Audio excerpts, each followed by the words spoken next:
Look upon its prowess, its movement full of spark.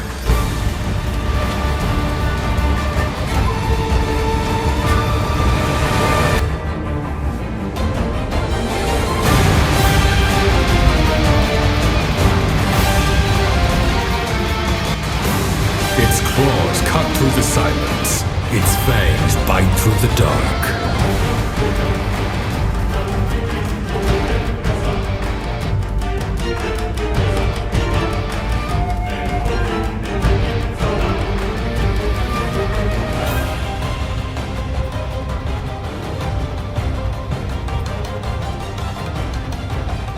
Gaze upon perfection, thunder given form.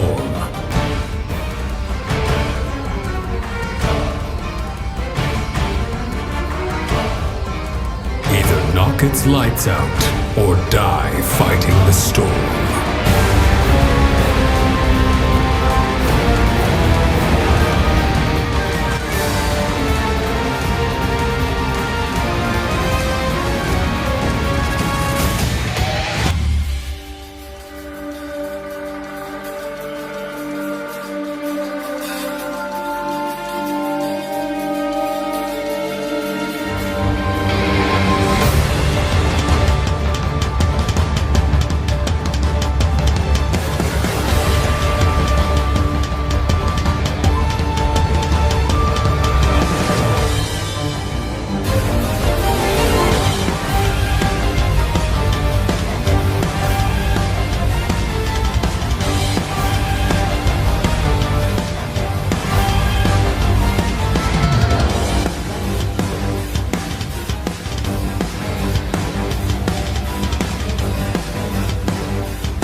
Not to say that any generation of Monster Hunter hasn't, but man, oh man, did the third generation know exactly what it was doing with its flagships. Back to back to back icons that heralded in new mechanics, combat design, and monster categories. I'm gonna be honest, any one of the Gyakris, Zinogre, or Brachydios easily deserves to have this type of video made about them this early. Zinogre gets the privilege predominantly because he's in Rise, which has the easiest to attain layered gear. Is Zinogre my favorite of these three? Man, I don't know.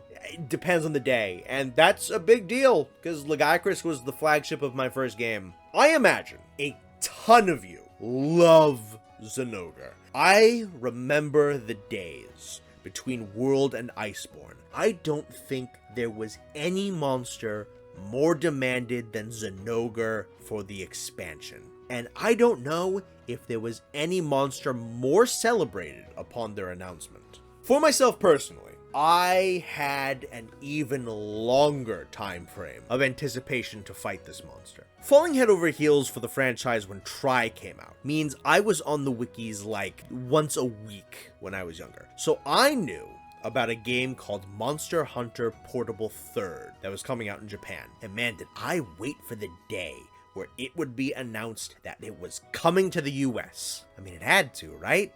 and sadly it never did. I still remember a couple of the Japanese names for the portable third monsters because they weren't translated for a little while, and those were the only versions that I was able to know. I remember back when there was only Zinogre, this bizarre looking teal blue wolf adorned in a complex arrangement of tan, yellow, earthly colored scales and spikes decorated in flowing white fur. I thought he looked sick. I thought he didn't look like anything else that existed in Monster Hunter, which was actually true. There was just this kind of radiance of badassery just in his pose. And some of that old art of him with the full moon in the background, gorgeous. Fortunately, he eventually came stateside in Monster Hunter 3 Ultimate, a game I lacked the hardware to play. I had to wait 4, maybe 5 years after learning about this guy's existence to actually fight him. It was not until Monster Hunter 4 Ultimate came out stateside, right before which I bought a 3DS off a buddy, where I finally got to fight this monster that I had been a massive fan of without interacting with. Gotta tell ya, did not disappoint. If memory serves, 4 Ultimate Zinogre beat the snot out of me a couple of times. Monsters doing combos like Zinogre were pretty unprecedented at the time. Monsters didn't quite have agility like him. He was oppressive, relentless. It felt very unsafe to try and attack for a decent period of time. Pretty much ever since his first appearance, Zinogre has been a developer darling and a franchise golden child. And I gotta tell you, they're betting on the right horse with this one. We have a lot to talk about today. A lot of ecology, a lot of attacks, a lot of gear, and a lot of insane variations. Zinogre's had a very storied 13 years so far, so let's see what he's all about.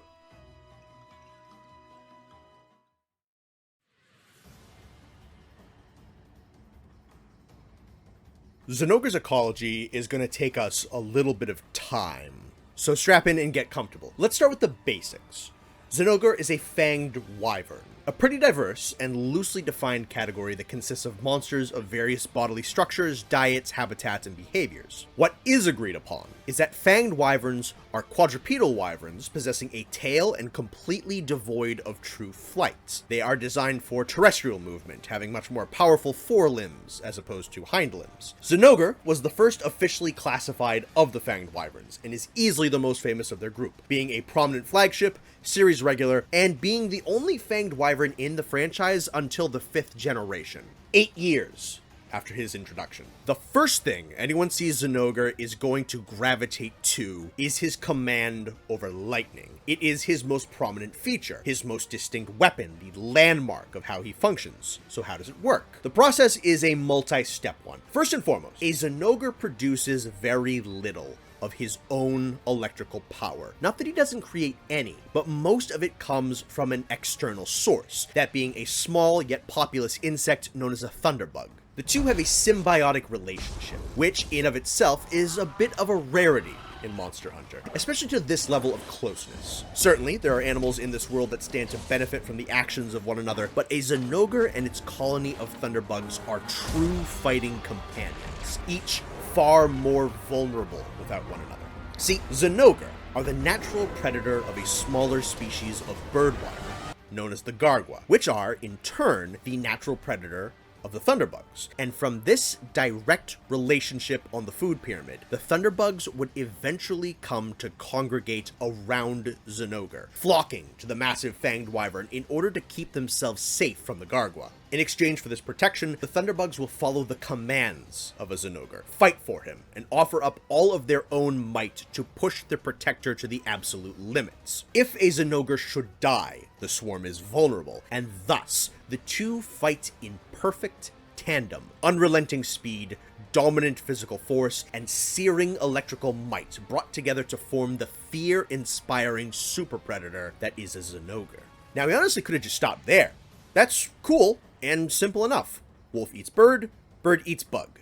Bug goes to wolf for safety, wolf becomes thunder wolf. And if that was all that was given, I think we all would have just accepted that. But the Monster Hunter team loves to go that extra mile in elaborating on the precise aspects of these monsters that allow them to do the crazy things that they do. The body of Zinogre is designed in such a way that it can properly handle its symbiosis with the Thunderbugs. To start, the base shell of the Zinogre is highly insulated against electricity, whilst being capable of storing some of it. It is this shell that protects the internal organs of the Zinogre from his own manipulation of the Thunder element. To best control this lightning, Zinogre's body is lined with a specialized type of shell, simply known as a shocker. Within them are conductive lipids, or put simply, fatty organic compounds that allow electricity to flow through them more freely. When we get into the specifics of what a Zinogre can do, always bear in mind that it is these shockers that allow for the electrical currents to flow without issue through the beast's entire body. These shockers can produce a little bit of static electricity on their own, but again, nowhere close to the amount that the Thunderbugs produce.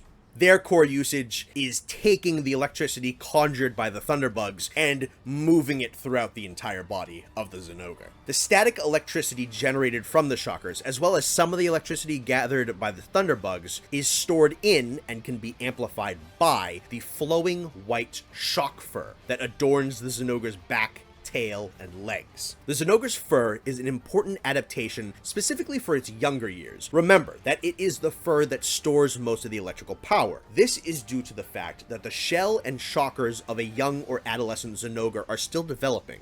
If a youth pushes itself too hard, it could severely injure itself or end its own life by accident. Thus, the young Zinogre possesses a big, fluffy, prominent mane of fur, which helps to mitigate their abilities while they are still learning and growing. As it gets larger, more skilled, and more properly insulated, the fur will begin to fall out, but never in its entirety. And finally, in the process of electrical generation, mitigation, and manipulation, the lengthy, large tail of a Zinogre can be utilized to help ground itself during these electrical discharges. However, it is mostly known for its more direct physical application during combat, which we will discuss a little later. So, the Zinogre's body is a complex machine built to handle and redirect lightning. Without getting too deeply into the specifics of its moveset, what does he do with all this power? First of all, physical amplification. See, a Zinogre is already a physical powerhouse, boasting impressive speed, strength, agility, reflexes, and skill, but by itself it can be outclassed by more specialized monsters in these categories of hunting and fighting. The electricity which wreathes his entire body is dangerous enough in its own right, shocking an opponent whilst they are getting struck by a powerful attack. But on top of this, a shock of electricity to his muscles can drastically amplify their output, making them able to move faster and hit harder than the Zinogre's physical limitations ever would have normally allowed. And remember those shockers again. They are constantly sending electricity pouring over every part of the body, consistently fueling every single muscle within him with an extra layer of power. In the midst of a pitched battle, when it becomes obvious that an opponent is not going to go down easy, a Zinogre will begin to push itself and its entourage even further. As it fights, Zinogre will occasionally take time, specifically when it can create distance, to begin charging itself and its Thunderbugs, with the current stored in its fur. After the Thunderbugs gather enough power, they change into what are called Fulgurbugs, amplifying their own powers, which they then feed back into the Zinogre. The now Fulgurbugs shine brightly and constantly emit a staggering amount of electricity, and in return, they put Zinogre through a metamorphosis of his own. A bolt of azure lightning strikes the Zinogre, throwing back everything around him. Every shocker on Zinogre's body stands upright, outputting colossal amounts of electricity throughout his entire body. Claws on both his front and back paws that predominantly remain in withdrawn positions suddenly shoot out and become rigid. His fur stands on end, flowing freely and supercharged with lightning, and the pupils of his eyes dissipate, giving way to naught but sapphires of pure lightning. This is the aptly named supercharged state.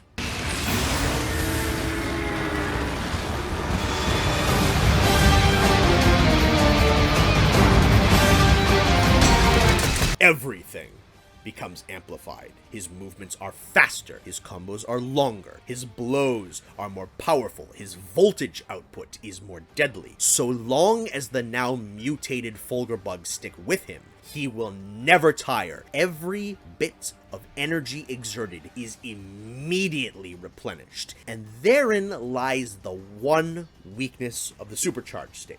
With the shockers in an upright position, his newfound speed has cut his defenses, and the damage he takes is increased. Dealing enough damage to a Zinogre in this state will drive off the Fulgurbugs gradually, and when enough disperse, the supercharged state drops, and Zinogre is left both exhausted and in need of calling more of his swarm to his aid. At the height of his abilities, Zinogre is a multifaceted creature that is now encroaching on capabilities of more specialized animals. A supercharged Zinogre can now match the physical strength of a Tigrex, out-acrobat a Nargacuga, and exceed the elemental output of a Rathalos. Plus, let us not forget that a Zinogre wields lightning, an enormously dangerous element that a lot of powerful monsters are susceptible to. And even further, adding to the impressive might of this creature is his battle prowess. Zinogre is a warrior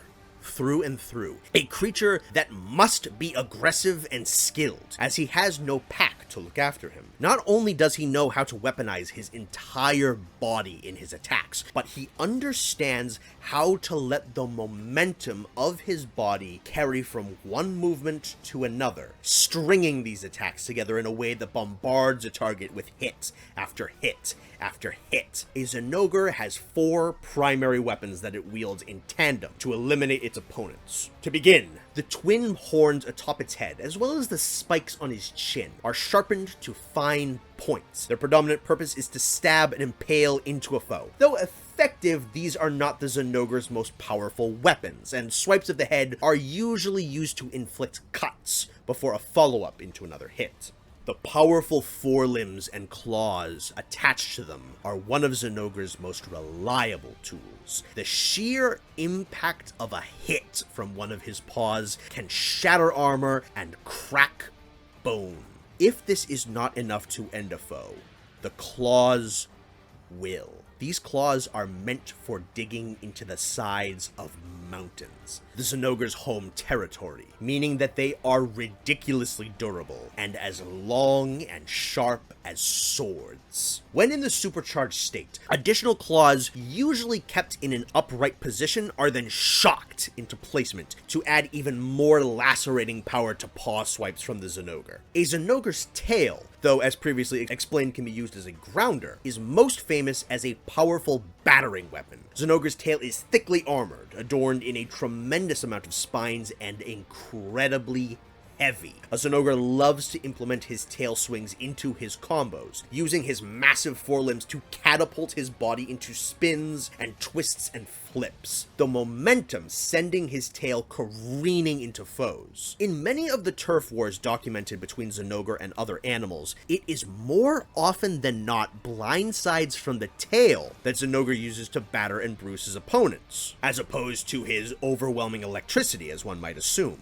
I would guess that most creatures expect attacks to come directly from the front, the fangs, the horns, and the claws. The unexpected nature of the tail attack's direction, paired with the amount of power that this tail has to put out at the high speeds it's moving, makes it a weapon that wins Zinogre a lot of battles. And finally is the ranged aspect of the Zinogre's electrical arsenal. Physical augmentation is not the only method by which Zinogre uses electricity. When supercharged, Zinogre is capable of flinging concentrated thunderballs composed of small Fulgurbug swarms at opponents. Zinogre of different experience level and power level have further developed additional methods of weaponizing their Fulgurbugs, displaying the battle intelligence of these animals. It is no wonder that Zinogre are predominantly solitary animals. There's little to no need for them to ever group together. Even amongst the other monsters who serve as the fundamental apex predators of their respective territories, Zinogre is very dangerous, powerful, and feared, not to mention almost completely uncontested. Very few would ever dare to encroach on the territory of a Zinogre. The only creatures he would ever need to be wary of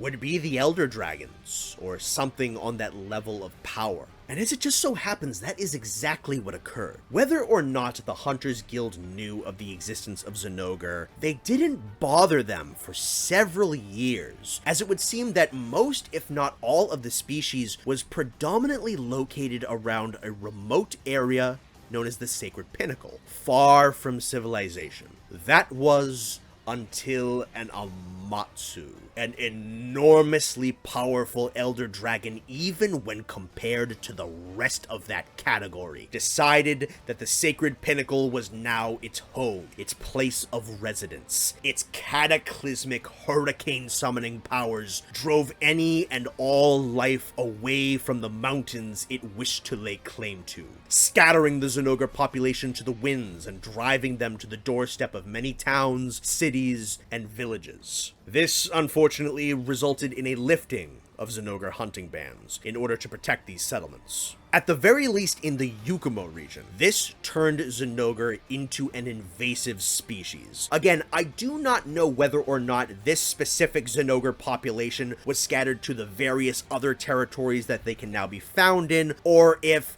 these other maps had their own Zinogre populations that were always there and simply hadn't been discovered until then. If the former is true, and all the Zinogre you fight across the maps are scattered to the winds from an original population by Amatsu, that would make Zinogre a continent-wide invasive species, now claiming multiple new hunting grounds, and likely usurping a lot of territory from other top-level monsters. Though the Zinogre have comfortably asserted themselves as monsters of tremendous power in these new homes that they have across the world, it would seem that some have never forgotten the Storm Dragon who ripped their home away from them. Rivalries and grudges between species are not things alien to animals in our own world. It is not so far-fetched to think that such a thing can occur here as well. Though observed as solitary in just about every sighting, it is speculated that Zinogre will form small packs or herds in order to defend the young. Whether or not there is one male fathering many children, or more than one group of parents that are nearby one another for safety, or even if Zinogre lays eggs or gives live birth, all of that information is unknown. It is technically still a wyvern. What is known is that young Zinogre are parented for at least some time, taught to hunt with their claws and develop their electrical powers slowly before being left to fend for themselves. As I stated earlier, Zinogre pups have thicker, longer fur, meant to mitigate the amount of electrical energy running through their body at one time, with the fur gradually falling out. This process, and much of simply how Zinogre works, led to some questions and hypotheses of my own, so bear with me for a moment, because I think this is kind of fun. It was curious to me why Zinogre developed lipids and shock fur capable of storing and generating electrical energy in the first place. What was the original need for this adaptation? When the developers put this amount of thought into the biology of these animals, it's fun to try and dig even a little bit deeper than what is provided, figure out the hows and the whys that are unsaid. It occurred to me that the Zinogre's electrical adaptation may have been a response to the presence of the thunderbugs, that thousands of years ago, whatever the proto-Zinogre species was, lacked these adaptations, but still ate the gargoyle, or whatever their ancestors were. This would mean that the thunderbugs flocked to the proto-Zinogre, a species that was vulnerable to the electrical element that these clingy insect species were now constantly emitting around them, potentially putting the population in danger. Eventually, you would have proto-Zinogre who would develop the correct adaptations to cope with the immense amount of thunderbugs that are now surrounding them. Over the course of hundreds of thousands of years, you would come to have a species that not only possessed the biology to tolerate these insects, but developed the intelligence to properly utilize them. In fact, there may be several species of proto-Zinogre that gradually developed more elaborate methods of resisting, manipulating, and implementing the thunderbugs into their combat styles, each species outperforming its ancestors as it became more acclimated to its symbiotic relationship, resulting in the full-fledged Zinogre of today, a beast that has achieved full partnership with an entire colony of electrical insects. This could be the result of hundreds of thousands, maybe millions of years of evolution, refining this one symbiotic relationship to a razor-sharp point, taking what could have possibly been just a semi-successful carnivore and transforming it into a highly effective super predator. And this could beg even further questions. Did the outermost claws of the Zinogre retract into upright positions at some point during this evolutionary cycle, becoming less needed but not fading entirely? Or are they a partially developed feature that can, as of yet, only be shocked into position by shocking those muscles into place? Do thunderbug colonies nest near Zinogre nests to integrate with the newborns? At what point are young Zinogre introduced to thunderbugs? And how much of a role do the parents play in teaching their young how to work with the insects? Do the differentiating electrical abilities displayed by Zinogre in a different region reflect different fighting instincts taught down different bloodlines? That's the fun part of having initial bits and pieces of information like this, the questions that they then pose. What further adds to the impressiveness of this species is the deceptively high ceiling of power that they can potentially reach. We will talk more about Zinogre's variations later, but both within and without mainline Monster Hunter, Zinogre variations have ranked amongst the most powerful monsters in some of the games they have been in. And the standard Zinogre itself seems to be a species that is actually held back.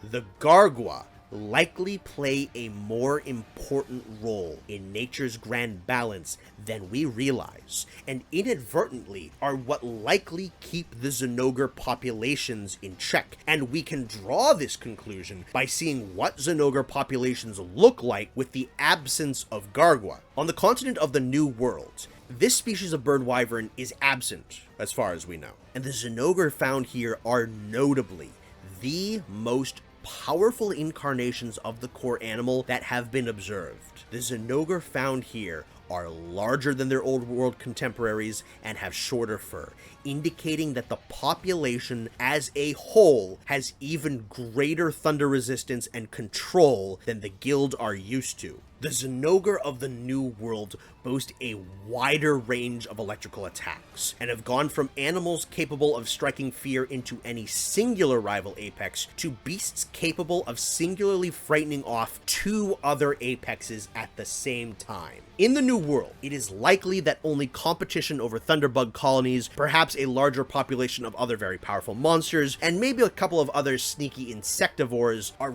really all that keeps the Zinogre species in check. And what balance exists had best stay that way, for there are enormously rare, once-in-a-lifetime occurrences where Zinogre have been left to their own devices for prolonged periods of time, and have been allowed to mutate into beasts of indefinite charge. The Thunderlord Zinogre, as we will discuss later, ranks amongst the most feared creatures in the world of Monster Hunter. As powerful as Zinogre is, it is their prey that managed to keep them in line, mitigating the size of their thunderbug colonies, and thus placing an ecological limiter on what is perhaps a species only a few steps away from being amongst the most dominant on the planet. Those few extreme individuals we have seen should make the world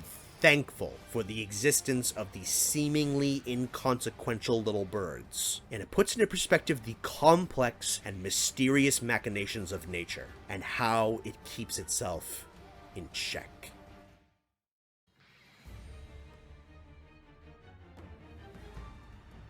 Due to the fact that Zinogre is a very combat-oriented monster, the lore section covered a lot about how he fights, but now we can break down the actual gameplay a little bit more closely. Aside from the main moves in his arsenal, Zinogre's also got a handful of traits that are and were specific only to him, as well as established by him, or just simply rare across other monsters. For starters, anyone who has ever fought a Zinogre knows about his charge mechanic. He'll start every fight uncharged, and will need to gradually build up to it over multiple attempts. Usually, he'll try to create a little bit of distance before planting his feet firmly and channeling energy into his thunderbugs. this has always been a bit of an odd aspect of his fight. It's iconic, certainly, but also leaves him in a static pose, not fighting back for several seconds, allowing you to get a lot of free hits in.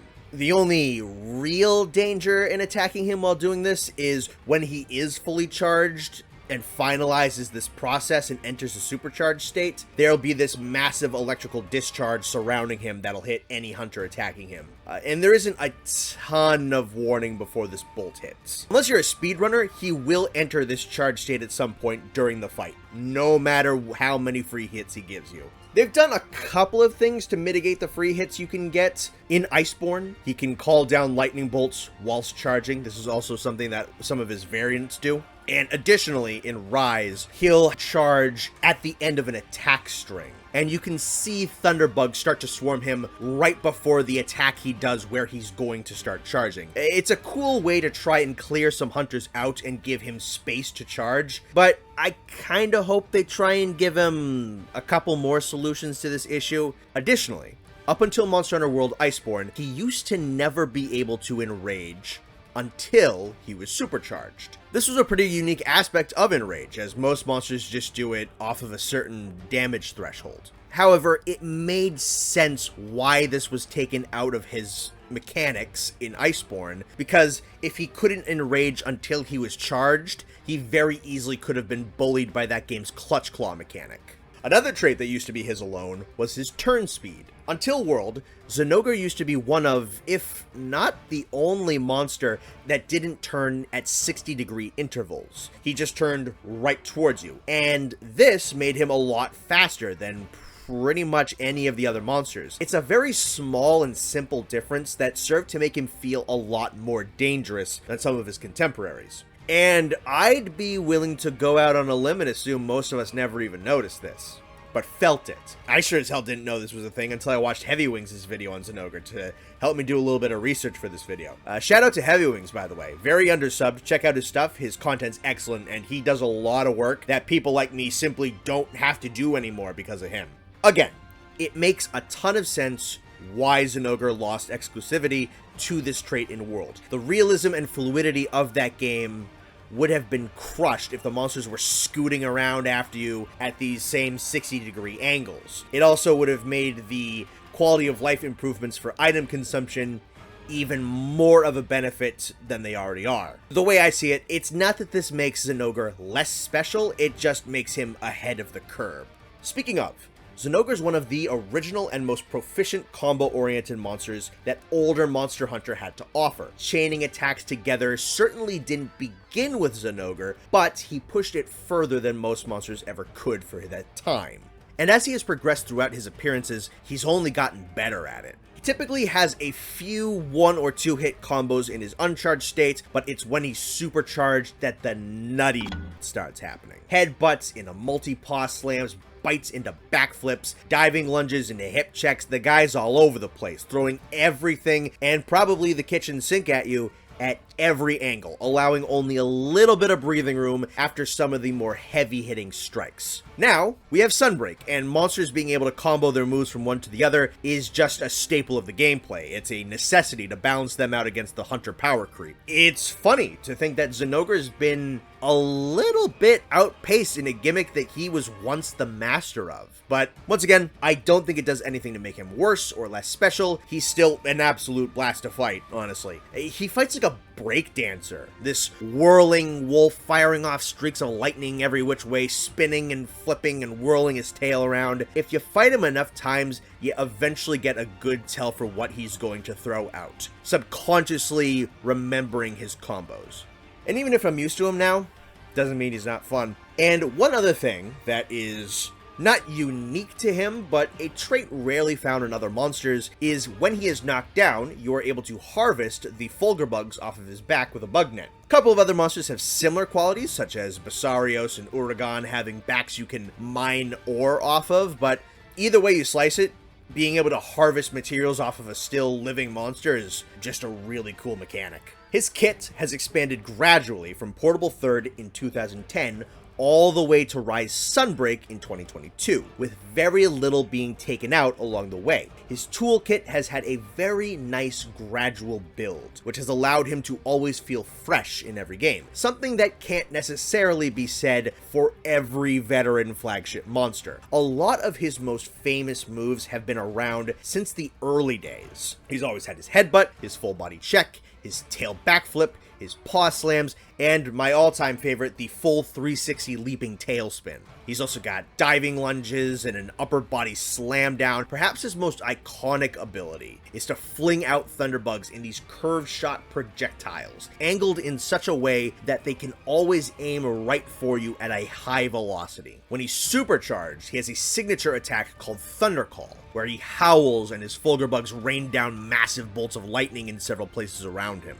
He also has this move where he does a running leap into a body slam onto his back. I love this move because it's insanely goofy, kind of impractical, and is the best time to do some reliable damage when he's supercharged. Supercharged state gives him a few new moves like the Thunder Call, but mostly just alters the properties of certain attacks and opens up new combo routes for him. A lot of his physical attacks like his body check now deal thunder damage and inflict the blight. But what you really gotta watch out for is those god-forsaken paw slams. He will often follow up a headbutt into a spin followed by a triple paw slam combo. Each hit is extremely heavy. Each hit sends out a massive thunder shock around it, and in some iterations, he can extra supercharge the last slam into a much slower and heavier hit. And some other times, he can combo directly into the singular heavy slam from a different combo opener. It's kind of tough to describe everything this guy does because he has so many different patterns from so many different games. Due to the fact that Zinogre's much more powerful in Iceborne than he ever has been, he gets a few special moves in his arsenal when supercharged. Not only can he shoot out Fulgurbugs in the curved shot projectiles, he can send multiples of them revolving around in a circle around him, creating this hazardous ring of lightning. But the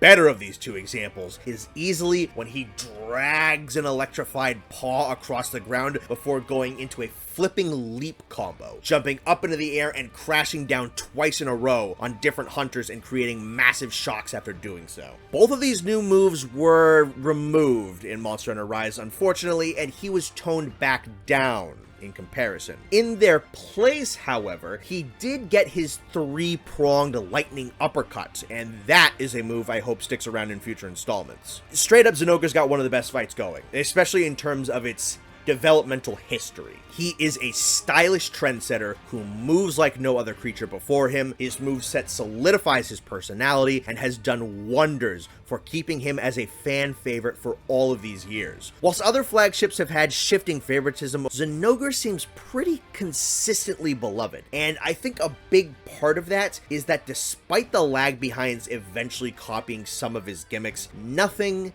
and nobody Zinogre's better than a Zinogre. Except maybe some of his close relations, but we're not there yet. Next, we got to admire how damn cool he looks.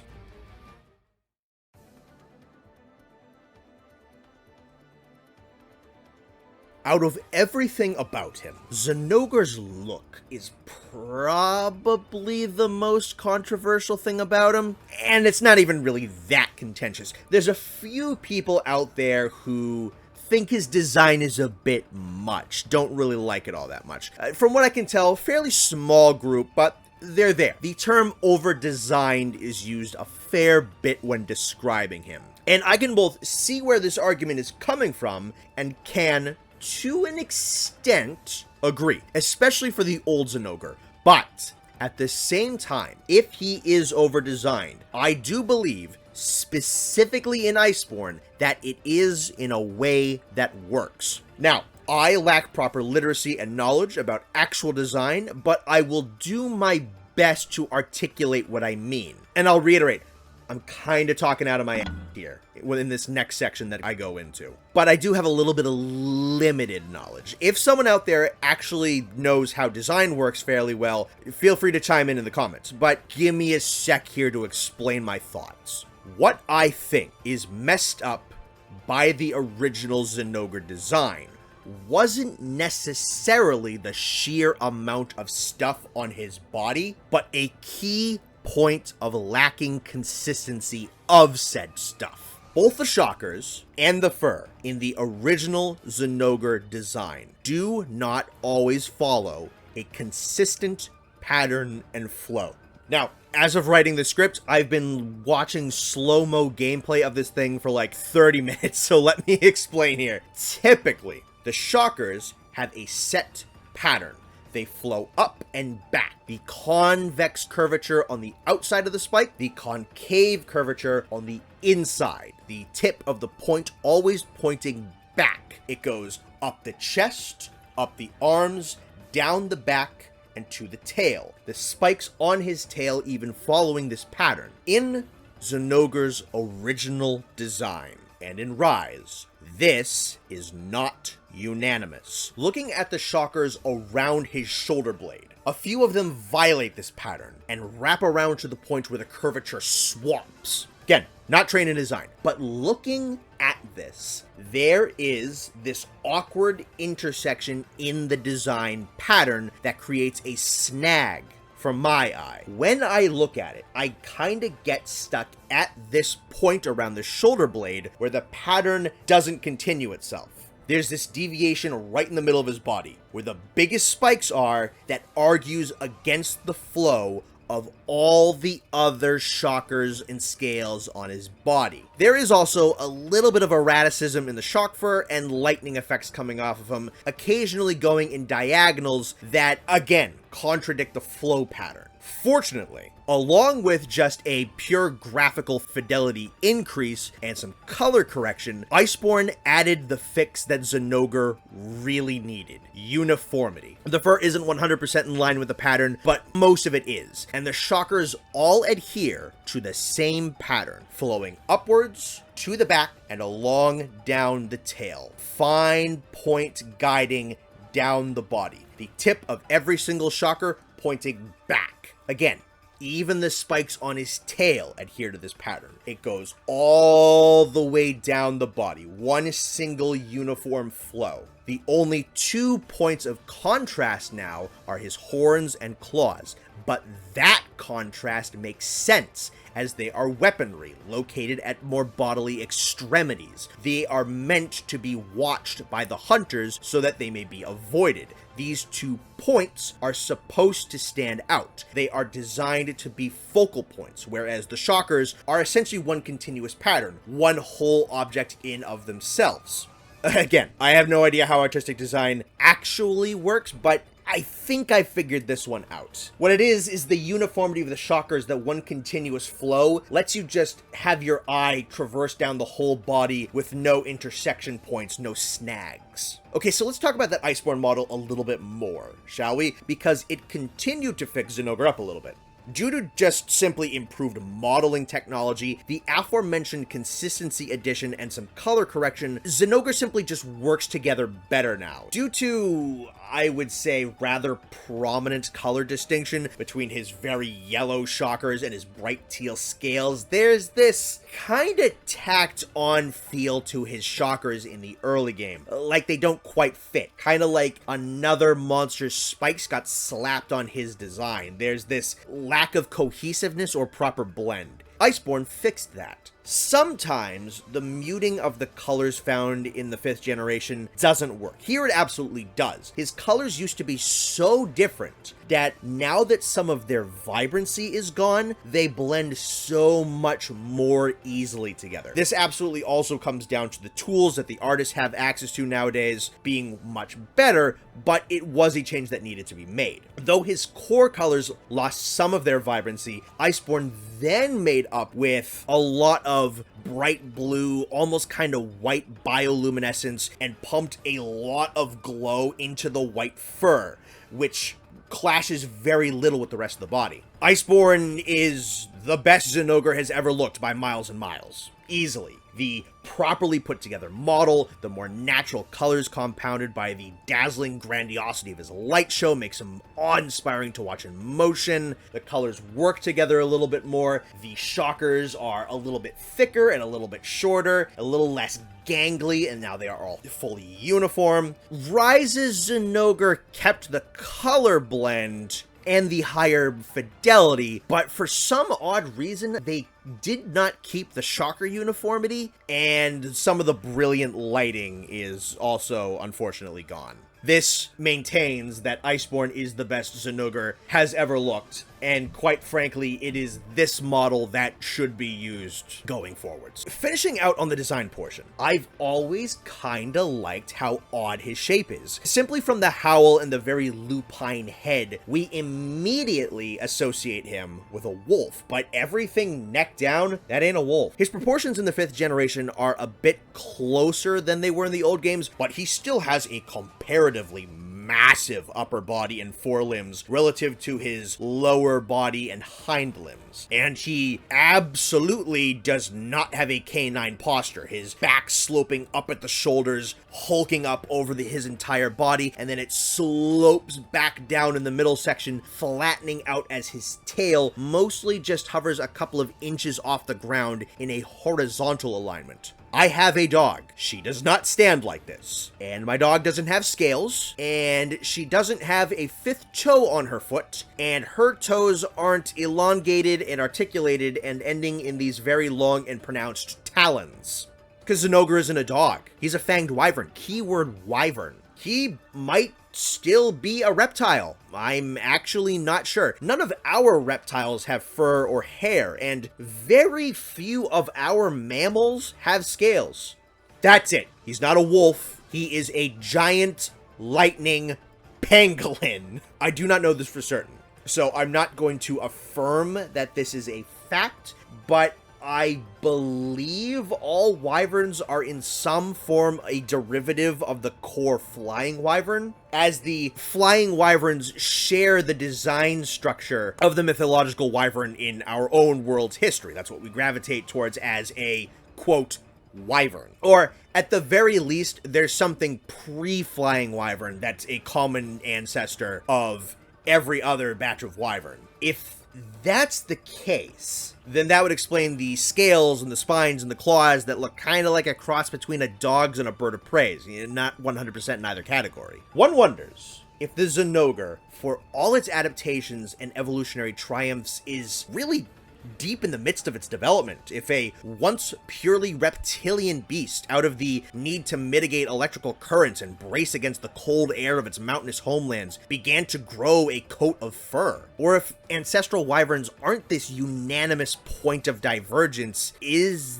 this a fanged beast slowly evolving away from its mammalian roots and into the more dominant wyvern category? I cannot say. Either is possible. Were we all not sea creatures millions of years ago? No matter what the answer is, or lack thereof, these questions are fun. And such as it is with this fight, in terms of its fascinating and bizarre hybrid of a design, there is nothing quite like Zinogre. Except, perhaps, the Raiju, the yokai regarded as living lightning within Shintoism. Raiju is often depicted as a wolf, often depicted as blue with flowing white fur, often depicted as scaled, and believed to become volatile, violent, and indiscriminate during a raging storm. I'm sure that reminds you of something. It goes to further explain the choices in Zinogre's coloration and wyvern-esque qualities. Depending on the interpretation of the Raiju, he's not a pure wolf either, bearing dragon scales. That's probably why they created the Fanged Wyvern classification for Zinogre, rather than wholly making him a canine and categorizing him with the other mammals in the Fanged Beast category. His inspiration crafting a whole new category of monsters that gave us a lot of big fan favorites like Odogaron and Magnamalo and Jagras and his relatives. Myself personally, I've always liked the Zinogre design. The weird take on a wolf mixed with a wyvern, the glorious mane of fur, the wildly contrasting colors, the electricity running through the body, the dangerous looking design with all the spikes and everything. I've always really liked it. And I think finally the concept of Zinogre has been given the fidelity and the artistic tools that it's needed to be fully actualized. And I'm glad for that. I think Zinogre just looks a lot better, a lot cleaner now. Even with Rise reverting to the original Shocker pattern, the fidelity increase and the color correction still do serve to the creature's benefit, though I do hope Iceborne's model becomes the standard. And just in general, I don't mind the spiky complex monsters so long as I think there's a good uniformity and a good direction to that complexity. In fact, I think that creatures like that, like Zinogre, like Magnamalo, that have a more cluttered and busy design, serve as contrast, serve as a point of greater biodiversity, makes the world feel a little bit more big. And I don't think them being all spiky makes them not look like an animal. Our reptiles and our lizards especially can be loaded up with spikes and plates and all kinds of weird whatnots. So I like Zinogre. I really, really do, in terms of a general design. And I hope that going forward, we stick with this cleaner, more illuminated, more properly melded coloration form of Zinogre, because this is what he needed, and I'm glad that he has it.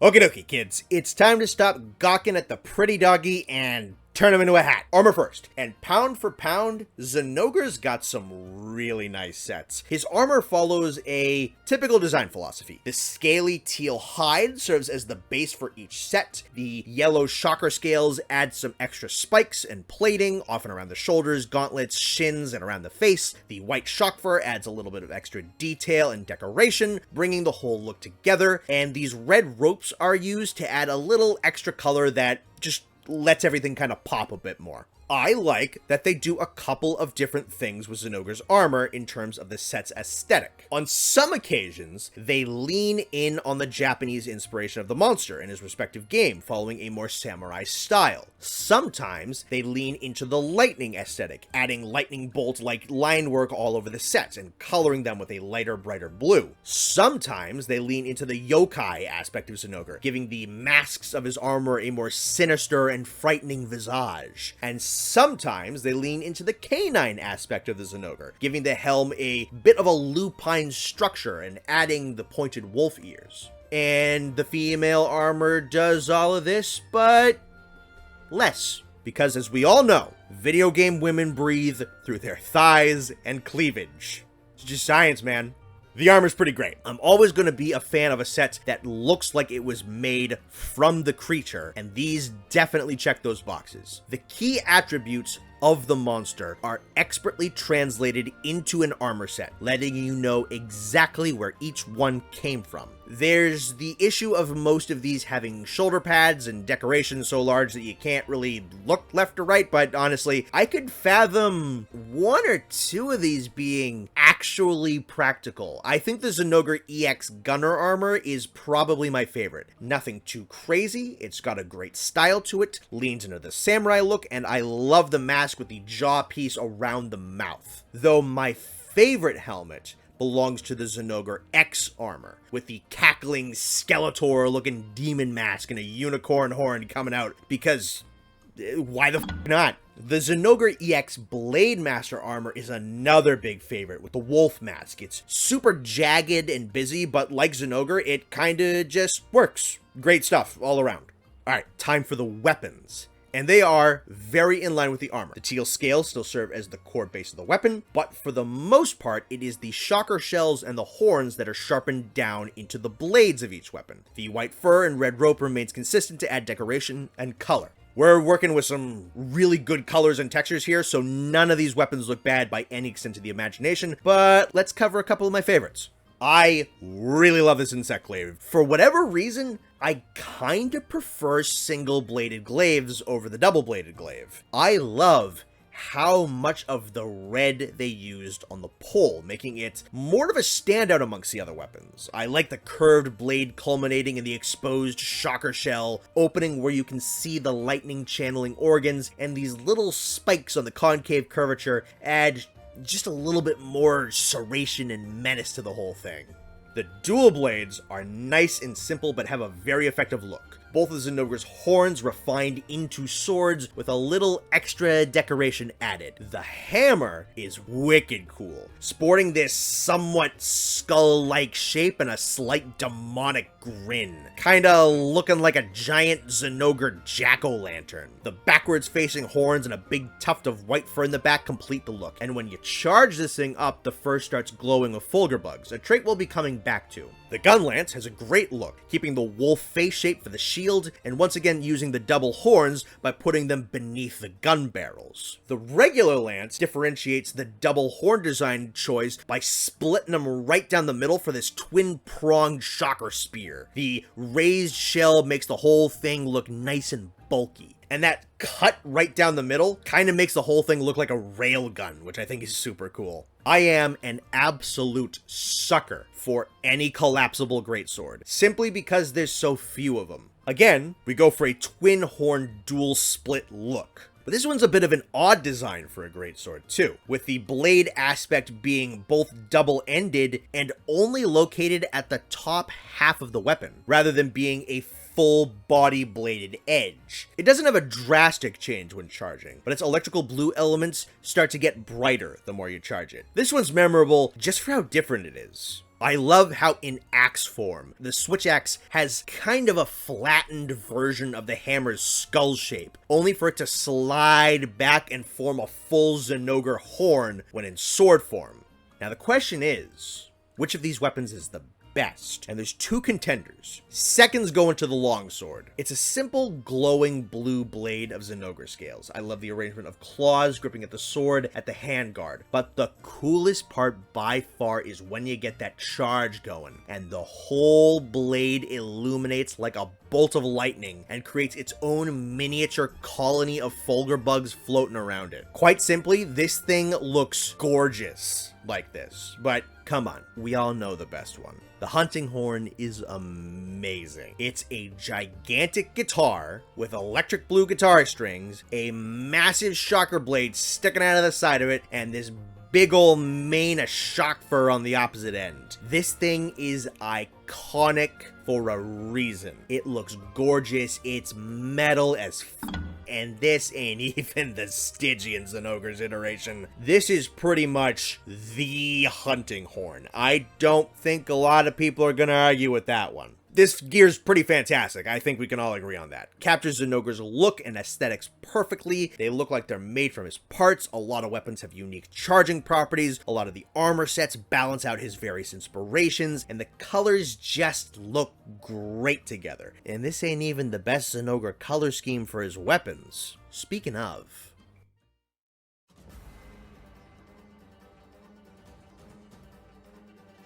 you know what's better than blue, yellow, and white? Black, red, and white. You know what's better than lightning? Dragon lightning. You know what's better than a Thunderwolf Wyvern? A Hellwolf Wyvern. Stygian Zinogre. In my personal opinion, this is one of the all-time great subspecies. For whatever reason, be it zealous expansion or desperation, certain Zinogre populations found themselves within the ecological extremities of the world. The most frigid polar mountains, or the most volatile volcanic wastelands. It was here that their thunderbug colonies would feast on a new food source, an uncommon but powerful one. Dragonfell berries, a type of berry that for whatever reason is infused with trace particles of the dragon element, the mysterious, volatile, hazardous, chaotic, and corrupting element found in the blood of all elder dragons, weaponized by a small number of dangerously powerful wyverns. So potent was just the small amount of dragon element in these berries that the thunderbugs mutated into dracophage bugs, developing a taste for the rare fruit. When the dracophage bugs changed, they changed their master too. The Zinogre who found themselves within these hazardous regions changed drastically. His scales shifted from brilliant teal to jet black, his shockers losing their earthly coloration and becoming shock white. Brilliant blue bioluminescence corrupted into a sinister crimson. And thus is born the Stygian Zinogre. The prolific warrior of the verdant mountains is now a carnage-seeking monstrosity from the frozen flames of hell. The persistent and relentless personality replaced with tyrannical arrogance. A beast transformed by the dark corners of the world that it should never have entered. The scarcity of the Dragonfell berries has pushed Stygian Zinogre to be an even more aggressive, violent, and territorial animal than its teal cousin. It must feed its dracophage bugs in order to further feed its own power. It's hard to say for certain, but the increased aggression may also be attributed to the effects of the dragon element on his mind. Even creatures so mighty as the Deviljho is at risk of being driven mad by this power, so who's to say that a Zinogre could not be vulnerable? It may also be possible for the dragon element to protect Stygian from the harsher environments of its new homes. Stygian Zinogre has a permanent place in the minds of Monster Hunter veterans as an absolute terror, deserving of its fear-inspiring lore. As is subspecies standard, Stygian Zinogre is stronger, faster, and healthier than the core Zinogre, an already fast and strong monster, so we're off to a great start so far. In his older incarnations, from the 3rd and 4th generations, Stygian's projectile attacks don't go flying at you in a curve automatically. They hover in a place for a moment, standing there menacingly, before homing in on you in a straight shot at high speeds. Many of his attacks can passively leave those homing bolts hovering midair to further bombard you whilst you're just managing to survive his physical onslaught. Stygian's patterns are different from Zinogre, with certain openers chaining into different moves than they used to, and often carrying on for longer, counting on you being used to the original fight to purposely throw you off and cause you to trip up. Though he still does have the standing still charge the Zinogre does, he has an alternative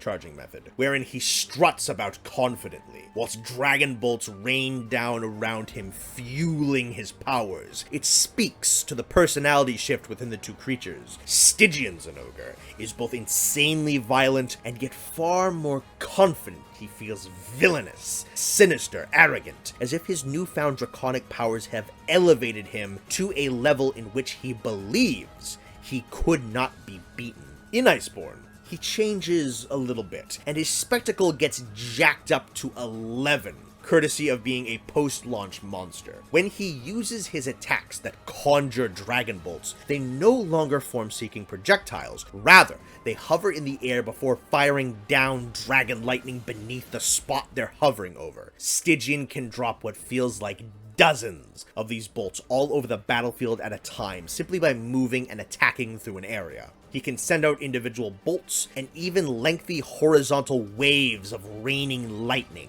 He once again has vastly different combos than the core Zinogre, and even his backslam isn't safe, often resulting in him comboing into his tailspin. He was granted a new ultimate attack as well, a modification of one of Zinogre's Iceborne moves. He begins with a claw drag into the double flipping slam, only to follow up with sending himself flying at you in a dragon-infused corkscrew spin, raining down dracophage bugs in all directions. I welcome Stygian Zinogre to stay a fairly regular subspecies for as long as he likes, and he tends to pop up once per generation, which is great. Naturally, his fantastic color scheme transfers to his armor and weapons, making them even more impressive than the core Zinogres already were. He looks fantastic. He's a legitimate challenge, his spectacle aspects work great, and though he lacks distinct physical changes beyond the color swap, he does have a legitimately different personality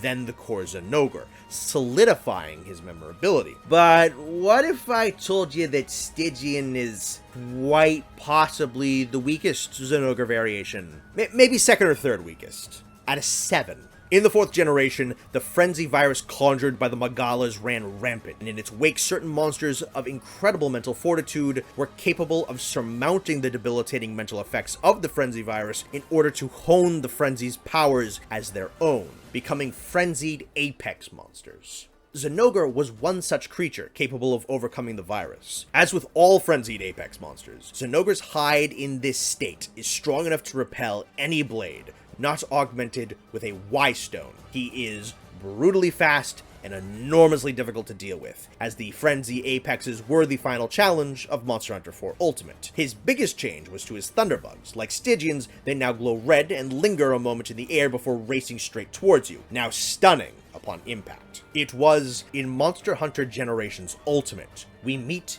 a Zinogre equally as fascinating as the Stygian, but for very different reasons. A category of monster that deserves to return and have their roster expanded upon is the Deviants, monstrously powerful members of their species which occur in nature probably only once in a couple of lifetimes. Some of these deviants were formed by trauma, others made with aspects of their anatomy that developed incorrectly or abnormally. Some found creative ways to improve themselves, whilst others are individuals who reached an advanced age and displayed an absolute mastery of their powers and traits. The most prolific of the mastery category of deviants, and likely the second or third most feared of their line, is the Thunderlord Zinogre.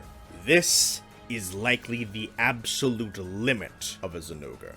Why? Because its charge is permanent. There is no need for a prolonged static posture where it charges up its bugs to enter the supercharged state. There's no need for a swagger walk where he strikes himself with lightning to fuel himself. There's no need. He is charged permanently. His supercharged state is always active. You cannot knock him out of it. Even in death, the charge of lightning remains within his fur. By some process, his teal scales have shifted to emerald green, and his shock fur has gone from pure white to radiant gold.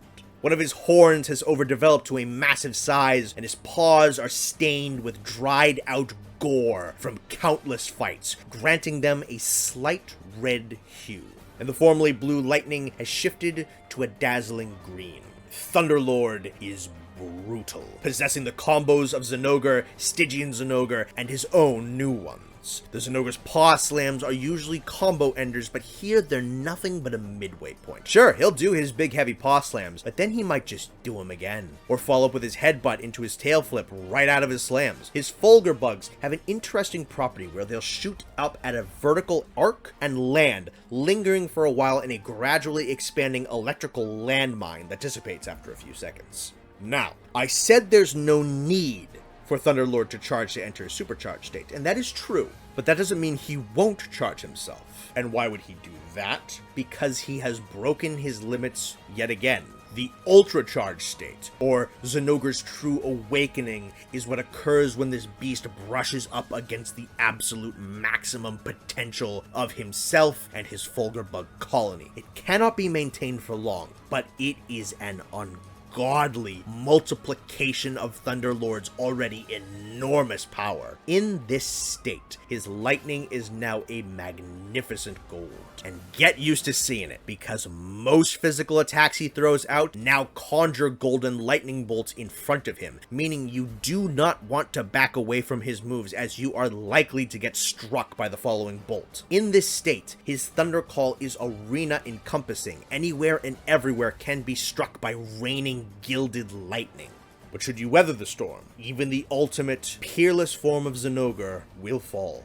Thunderlord is actually a pretty big reason why I want the Deviants to come back. I want to see what he and his lightning would look like with modern technology. As is, he has great colors but suffers from the same graphical fidelity problems of the original Zinogre. Arguably more so, as his design is even more exaggerated. I love the concept of this monster actually discovering the peak of its power and revealing just how horrific this beast could be unmitigated.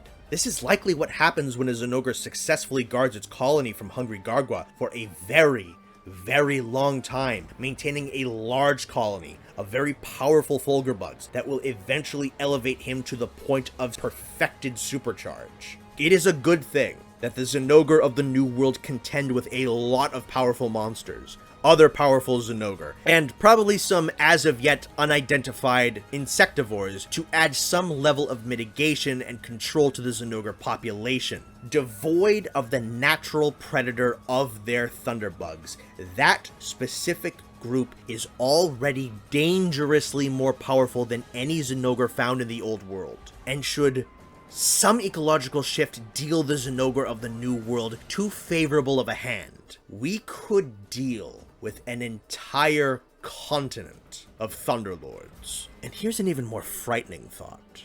In the New World, especially the Guiding Lands, there is a more populous amount of Dragonfell berries than in most other regions of the world where they grow. Should one individual hoard enough of these berries to himself, feed his Dracophage bugs long enough and well enough, does the possibility of a Stygian Thunderlord exist?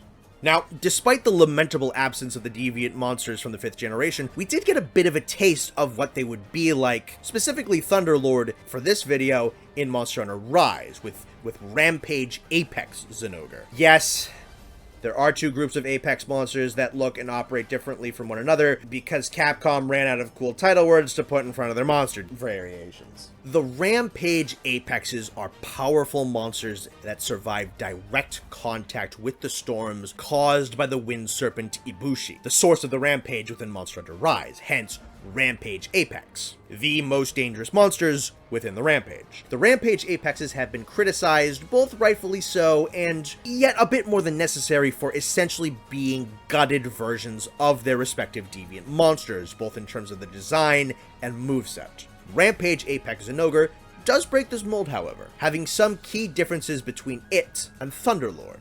Also interesting to note is that Apex Zinogre is pushed as the strongest of the Rampage Apexes, and Rampage Apex Diablos is considered the second place. This placement is swapped for the Deviants, with Bloodbath Diablos reigning as the king of the Deviant line, and Thunderlord generally considered second or maybe third most dangerous. Rampage Apex has a few key changes over Thunderlord, foremost being that he can be knocked out of his supercharged state and be forced to recharge himself. He can amplify the triple lightning bolt uppercut of Rice's Zinogre by sending the lightning shooting forwards after the hit, and he can apply his traveling lightning to a few more of his moves. He can charge up his paw slams in midair before landing from a flip, and can combo after triggering lightning bursts in front of him. I appreciate the fact that Rampage Apex Zinogre does a bit to distinguish himself from the base Thunderlord, where many of the other Apexes in the game just kind of feel like ripoffs of the Deviants. He also shows the Thunderlord's color scheme absolutely can work in the current games, as his green, gold, and red looks genuinely good. But I am patiently awaiting the return of the traditional Deviants. Though, Apex Zinogre is a bit interesting to think about if you consider him a bit of a midpoint between a regular Zinogre and a Thunderlord, or perhaps a regular Zinogre that was forced to brush against that level of power, rather than getting there naturally. He is certainly less experienced than a standard Thunderlord, and perhaps straight up less powerful due to the fact that he cannot indefinitely maintain the supercharged state. It would seem that green scales and golden fur is a natural progression for a member of this species that reaches an immense level of power. Also worth considering is that Rampage Apex Zinogre informs us of just how terrifying a fully formed Thunderlord is. As we have seen, this Zinogre, a mere Fanged Wyvern of middling difficulty in the grand scheme of the games, in his Rampage Apex form, is able to put up a legitimate fight against an Amatsu, enemy of the Zinogre species and an elder dragon of catastrophic power. Though eventually the Rampage Apex Zinogre is beaten down, it does get in a few hits. Perhaps then, a full-fledged Thunderlord would pose a legitimate threat to his enemy. I was not exaggerating when I commented much earlier that this beast is one of absolutely staggering potential shown to us, being able to compete with one of the strongest creatures in Monster Hunter that we have.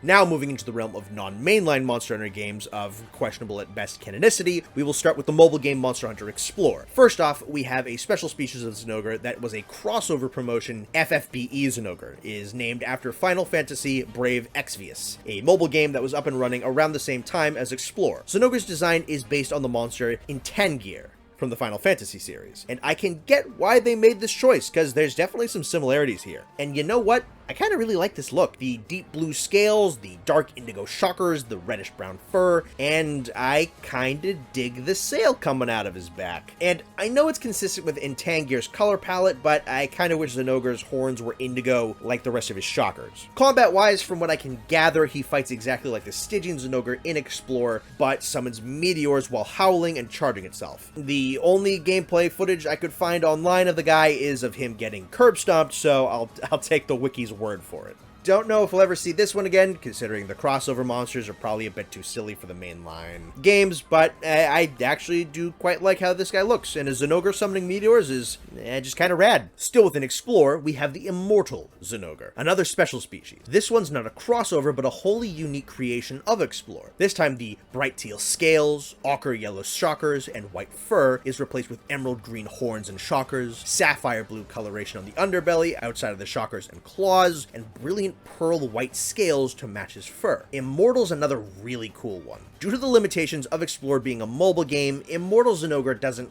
fight all that differently from a normal Zinogre, but it is the core gimmick that differentiates him. By some mutation, his Thunderbugs still deal electrical damage, but they can also rejuvenate Zinogre's health. The Thunderbugs and the lightning they emit glow the same emerald green as the shockers, and they have the ability to replenish his life energy. Hunters will have a limited time to flinch him out of the charge that allows him to regenerate his health. The more I think about Immortal Zinogre, the more I really like him. And there may honestly be a decent chance that we see him sometime in the mainline. In the still ongoing Capcom mobile card game Teppen, Immortal Zinogre has featured on actually a couple of these cards with some genuinely beautiful artwork. He and a couple of other non-mainline monsters have had a few appearances in this game. While I think Immortal Zinogre looks alright in Explorer, I think they really nailed his colors in Teppen. This art puts him in contention with Stygian for my favorite looking Zinogre, and if I didn't make it clear, that is some high praise. There's a few monsters out there with a mechanic where you have to hit a certain damage check or they'll do a massive super attack,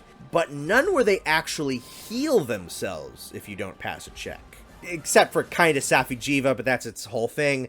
And other than that, the closest there is Nergigante, but he grows back spikes over weak points if you don't hit him enough, rather than full-on regenerating his health bar. Immortal, though, yeah, he just full-on regenerates health. I think it'd actually be pretty cool if he could regrow his broken body parts from this effect, meaning you could potentially miss out on rewards if you don't maintain a high enough DPS.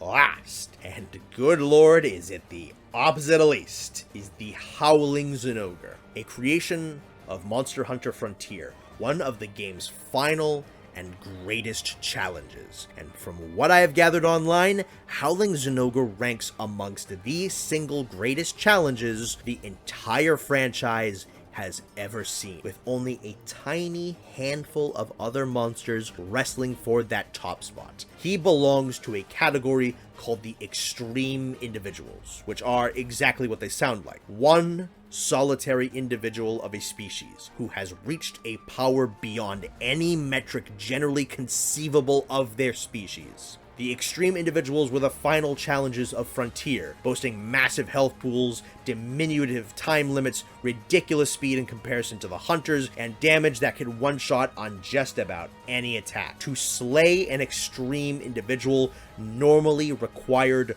perfect gameplay, and Howling Zinogre is amongst the strongest of that group. Design-wise, he has a little bit of frontier-itis. His horns and shell on his forearms and many of his spikes are massively overgrown. I do kinda like that they dropped the teal and went full white for the scale, simplifying his colors a bit, but I don't love how he looks. His horns sit so far back on his head and come up off it at a certain angle that kind of makes him look like he has a receding hairline, and I could do without the spike growth on his arms. He might be my least favorite looking Zinogre, but I don't know, not by a massive margin. Combat-wise, Howling is absolutely nuts. He can rip the ground asunder simply by running, leaping, or spinning. He can close the gap between the two of you by running faster than the eye can perceive. The amount of Fulgur bugs he can fire off from his attacks are tremendously more than any others of his kind. He leaves massive amounts of lightning bolts in his wake when he runs, and his most powerful attack occurs when he shakes a number of Fulgur bugs loose from his coat, and they create an electrified sphere around him with a limited safe zone inside. However, he will then attempt to slam into any hunter within said safe spot. Afterwards, he will howl, breaking the sphere apart and causing debris to rain down all around. Absolute mastery of this fight and the mechanics of Frontier are required to anyone who wishes to fully put down a Howling Zinogre, and full props goes to anyone who can put one down and make it look easy. And that is the very long list of Zinogre's variations, and honestly, most of them are pretty excellent. A few odd design choices, but mostly a lot of great new gimmicks, colors, and staggering levels of new power. Out of almost any other monster, I think Zinogre has the most fascinating line of variations out there. A lot of them revolve around augmentation, corruption, mutation, or mastery of his staple gimmick, that being the symbiosis between him and his thunderbugs. Both Stygian and Immortal are such wildly different creatures, yet they both derive from a drastic change in the bugs. Perhaps, in his symbiosis with the thunderbugs, Zinogre acquired some semblance of the highly adaptable biology of his bug colonies. Whenever they change, he changes with them. In terms of powers, abilities, coloration, and personality, it is fascinating to consider the possibilities that the symbiosis allows for. Perhaps there are dozens of undiscovered Zinogre all across the world who have changed greatly due to the different feeding habits of their colony. Only time will tell, but there is yet to be a bad one in the bunch. And I'd be down to get some new ones and returning ones in the future. I'll take 5 Zinogres in the same game. Why the f*** not?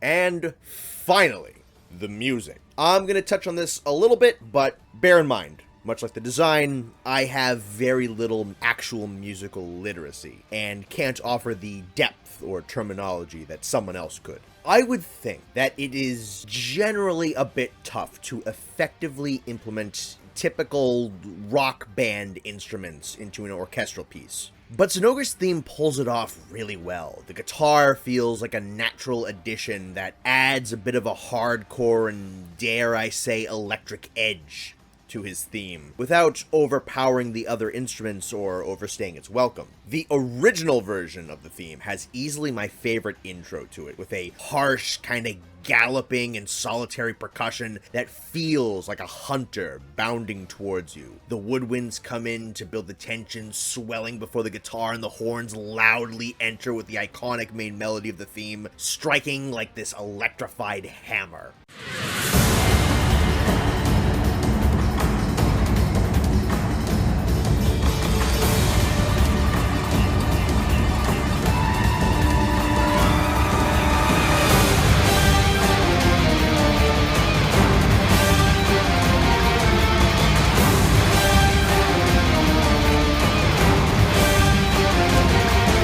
The theme then quiets down, but marinates in its tension a little bit, letting the horns carry things, while the guitar finds its way more into the background. Occasional woodwind soloists come in, and there's even some traditional Japanese instruments like the shamisen, adding a little extra flavor to the whole piece.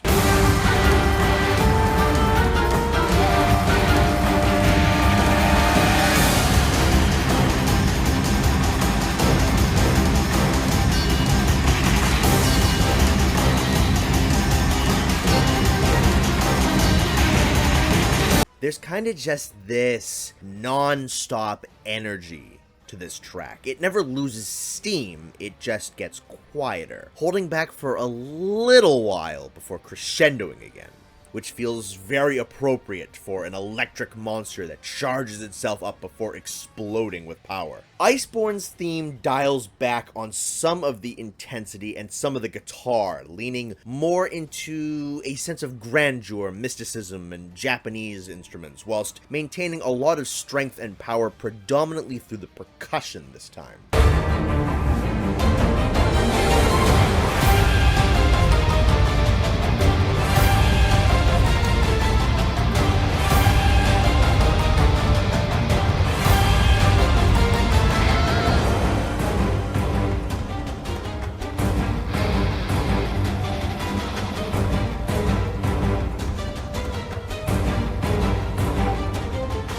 Iceborne's theme feels a little bit less like volatile lightning and a bit more like a legendary and in-control warrior capable of incredible violence as well as grace, which is again rather fitting for the much more powerful Zinogre of Iceborne. Though I do miss the prominence of the guitar from the original theme, the more Japanese sound also does fit Zinogre's game of origin. It even features this small piece of the theme of Yukumo Village, which is a pretty cool Easter egg if you know it.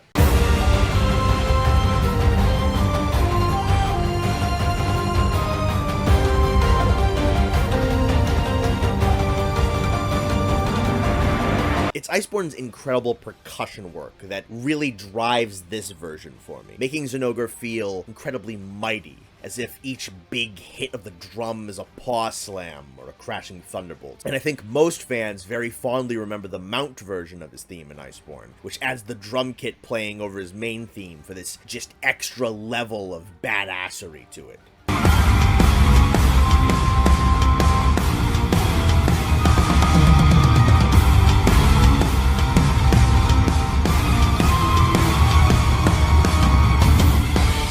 Moving on to Rise, we reinvent the theme once again, dialing down the percussion a little bit from the last two versions, bringing the guitar back into the forefront a little bit, and maintaining the Japanese instruments. The biggest addition here is a male chorus, and they are a welcome addition, adding a further sense of masculinity and power that replaces the lacking drums that Rise's soundtrack in general has.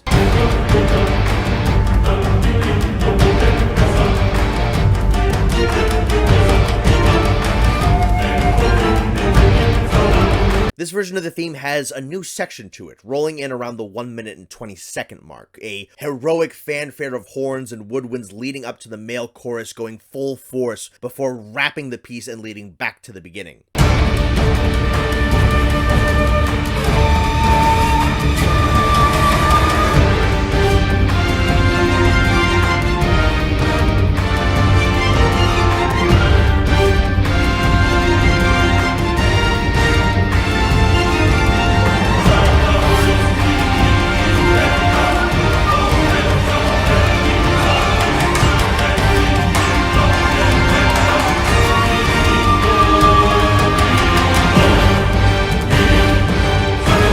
I think the male chorus adds a lot to it. As is with just about every Monster Hunter track that has been reorchestrated, the newer versions have added some phenomenal musical choices, whilst taking away others that I really enjoyed from the original versions. There is yet to be a perfect Zinogre theme, and there is yet to be a version that isn't phenomenal either.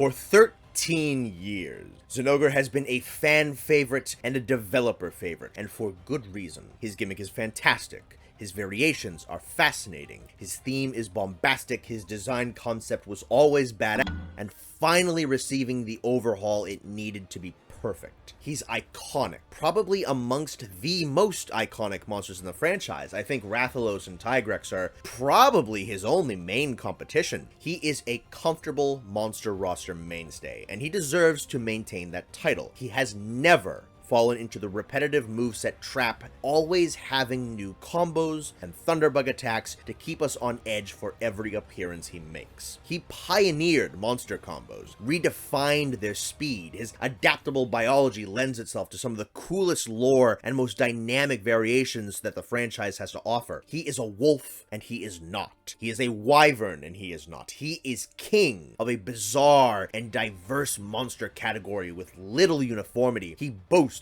one of the most impressive symbiotic relationships in the series, and he is a beast of staggering god-level potential withheld only by the balance of nature. He is Zinogre, the Thunder Wolf Wyvern, and there exists nothing quite like him, and I for one will never grow tired of seeing him. After 4 years of waiting to face him, I'm glad he's here to stay. Thank you so much for watching and sticking with this mammoth video, but it was well deserved. Zinogre is a storied monster with a lot of history, and he deserves a deep dive of this magnitude. He's an all-time favorite of mine, one of my favorite themes, designs, and fights. It has been a pleasure trying to dig for every little scrap of information there is to find about him and tossing in a little bit of speculation of my own. If you have enjoyed yourself, a like would be super appreciated. Subscribe and hit the bell for more. If you caught this live during the premiere, thank you so much for joining me for it. Tell me what you think about Zinogre in the comment section down below, and I've said it in a couple of community posts, but I'll say it again here. Next time, we venture back into the farthest frontiers of the franchise and journey to the absolute zenith of Monster Hunter itself.